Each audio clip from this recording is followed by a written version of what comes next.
Hi everybody, welcome to March's, only just March, March's clip.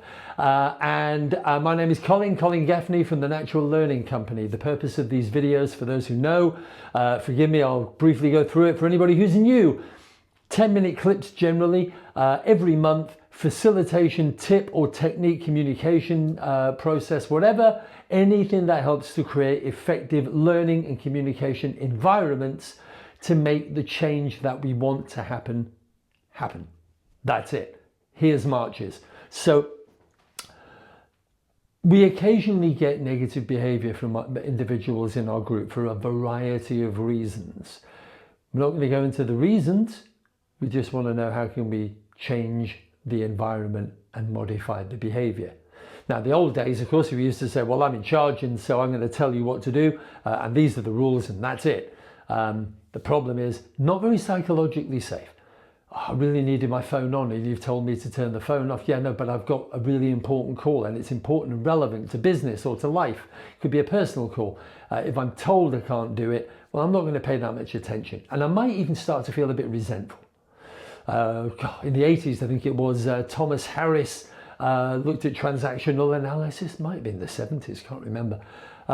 Where he talked about the disapproving parent, and if we treat people like a disapproving parent, they become like what was it, a naughty child, I think it was. And in between these two dynamics in communication, there's the bit where we treat each other adult to adult. So let's look at a way of being able to create adult to adult. So let's just say, as an example, you've done your introductions, your group are settled. We get into the bit where we want to address the behaviors for the session, for the meeting, for the training program, whatever. So could go something like this. Okay, now that we've all got to know each other a little bit better, really important that we identify how you want to work together during this time to get the best outcomes that we can. So take a couple of minutes with the people around you in twos or threes and have a conversation about this. What behaviors really put you off when you're trying to concentrate and learn something or really pay attention or become engaged? What are some of the behaviors you've experienced in the past that really wind you up? Take a few minutes, off you go. Now, after a couple of minutes, they've had a think and a discuss, and then we might get some feedback. And then you get the opportunity to say something like this. Okay, so we've seen that there's a bunch of behaviors. Some of them are quite common that we experience that can get in the way. Now, usually what could happen is we can create some rules for this. So here's how this one will work. In a couple of seconds, when I say go, grab one of the pens on your table and come up to the flip chart, and you get the opportunity then to capture the rules. Now you can brainstorm these, you don't have to edit them at this point, just come up with whatever rules.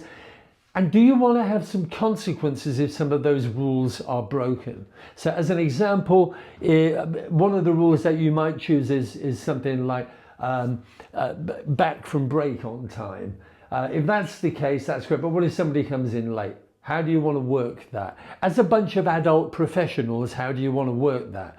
I've been in those rooms where people have said, oh yeah, if you're late from break, you have to sing a song and that kind of thing. Now, if you want to do that and that's a rule and a consequence you want to create, that's fine. That's entirely up to you. But you all need to agree. So create the rules, brainstorm, and then edit them down to the ones that you agree. And if you want some consequences for breaching of those rules, then feel free to all agree what that would be. In the meantime, I'm going to get out of the way and let you guys figure this stuff out. And then we get out of the way and leave the adults in the room to figure out how they want to be adults in the room. And what happens later if somebody breaks the rules? You're not in charge of that process. People support what they help to create. As Richard Beckart said over 50 years ago, one of the godfathers of organizational development. And that axiom for me is still very true. Not just me.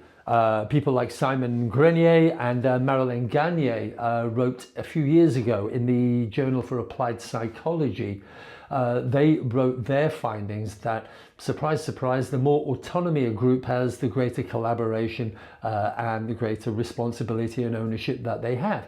So that being the case, if we want responsibility and ownership, then we have to hand it over and allow them to do it. This is one way of being able to do this. If you're already using it, fantastic. If you're not, try it, see how it goes. That was the tip for March. I'll see you in April. It'll be in a couple of weeks' time because I realized that, you know, my sessions have been going a little bit later in the month over the last couple of months. I'll put them sort of mid-month for April. If there is a topic or an issue that you want to have expressed, or what's the right word, not expressed, shared with you, then please, you know what to do. For those of you who have not worked with me and you've just dropped on this video in LinkedIn or on YouTube, then if you go to thenatural-learning-company.com, you'll find a whole host of these videos. And if you've got any comments in LinkedIn, drop them in the comments field below. Apart from that, have a fantastic end of month, have a good April, and we'll drop something again in a couple of weeks' time. Thanks a lot.